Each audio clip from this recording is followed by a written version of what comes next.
La ciudad de Cali está preparada para recibir alrededor de 8.000 turistas, que incluye la prensa, atletas y sus familiares, entre otros visitantes, para el evento deportivo de los primeros Juegos Panamericanos Junior Cali Valle 2021, pues el sector turístico quiere seguir logrando un buen servicio y una reactivación económica del sector.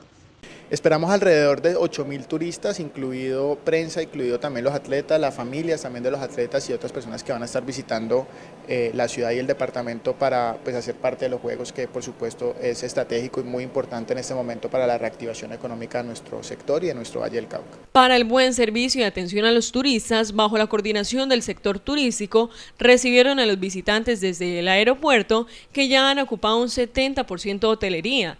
El plan continúa para la buena atención a la ciudad, enseñando las diferentes ofertas que se pueden realizar como actividad cultural mientras transcurren los Juegos Panamericanos. Tenemos unos comités y unos equipos que están trabajando fuertemente en todo el recibimiento desde el aeropuerto. Vamos a tener personas especializadas en el aeropuerto para recibir a los turistas. Vamos a tener también algunas experiencias culturales.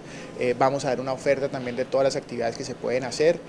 Vamos a tener también presencia en los hoteles que son sede y que están todas las delegaciones y todos los turistas que van a estar en este momento, que podemos decir que ya estamos al 70% de ocupación hotelera, que es muy buena noticia para esta época del año que sin duda pues hemos sufrido muchísimo en el último tiempo.